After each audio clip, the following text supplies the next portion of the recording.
Good morning students. मैं आपकी हिंदी की अध्यापिका मिसेस हरप्रीत कौर आज आपके सामने आपकी हिंदी लिटरेचर का चैप्टर 4 आपके सामने प्रस्तुत करने जा रही हूँ। सो प्लीज़ ध्यान से सुनना।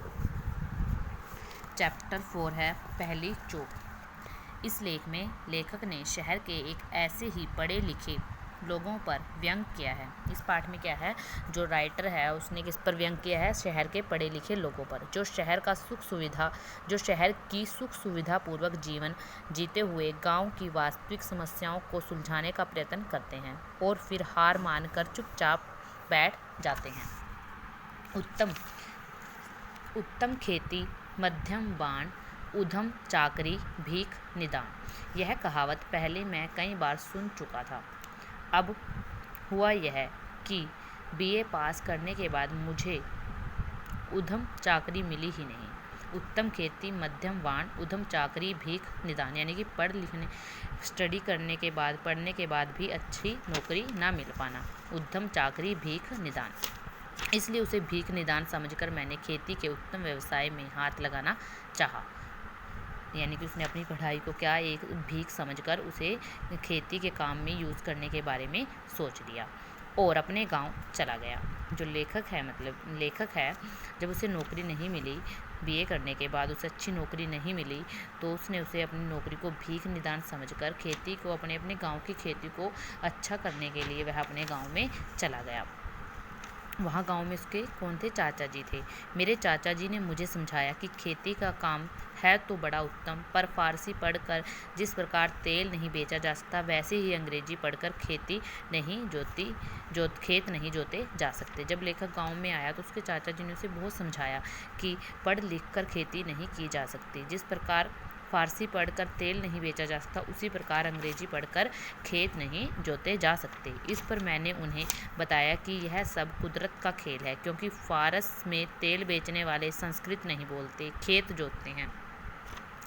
चच्चा बोले, बेटा यह खेती का पेशा तुमसे नहीं चलेगा, यह तो हम जैसे जाहिलों के लिए है। चाचा जी ने लेखक को बहुत समझाया कि यह तुम्हारा काम नहीं है, यह तो हम जैसे जाहिलों के लिए ही बनी है।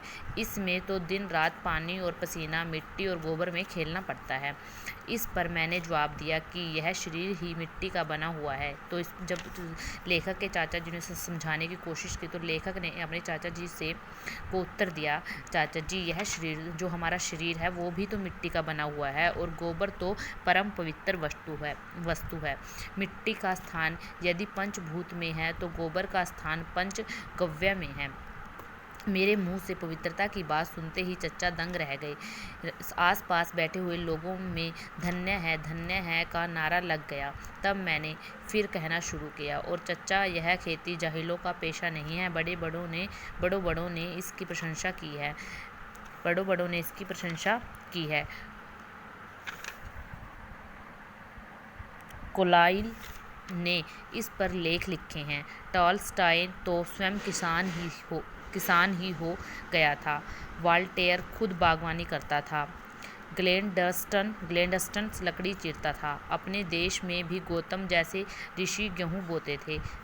वैसे तो कंद-मूल फल खाने के कारण उनकी दिलचस्पी हार्टिकल्चर में थी। वे ज़्यादातर फल और शकरकंद ही पैदा करते थे, इसलिए खेती को उत्तम मानना ही चाहिए। मैं कल से खेती करूँगा, मेरा यही फैसला है। मेरे चच्चा मेरी बात से प्रभावित तो हुए, पर बोले, बेटा खेती करोगे, पर इतना समझ लो कि खेती के आसपास न तो कॉफ़ी हाउस होते हैं, न क्लब। सिनेमा घरों की गद्देदार कुर्सियों की जगह अरहर की ठूठियों पर घूमना फिरना होता है। यहाँ मैं आपको बताता हूँ कि मुझे सिनेमा का बड़ा शौक़ है। वह इसलिए कि सिनेमा खेती की उन्नति का एक बड़ा अच्छा साधन है। सिनेमा द्वारा खेती का बड़ा प्रचार हुआ है। बड़े बड़े हीरो खेत जोतते जाते हैं और गाते जाते हैं। हीरोइनें खेत पर टोकरी में रोटी लेकर आती हैं। हरी भरी फसल में आंख मिचौली का खेल होता है। फसल काटते समय हीरोइनों के साथ बहुत सी लड़कियां नाचती हैं और गाती भी हैं।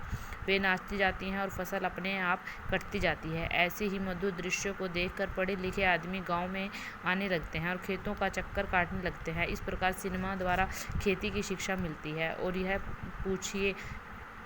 और सच पूछिए तो खेती करने की सच्ची शिक्षा मुझे भी सिनेमा से ही मिली। लेखक ने जो हम लेखक था उसे क्या सिनेमा का बहुत बड़ा शौक था और वहीं से उसे खेती करने की प्रेरणा मिली और इसलिए वह गांव में खेती करने के लिए आ गया। बेटे राइट करने हैं इसके शब्दकोश, ठीक है। Thank you.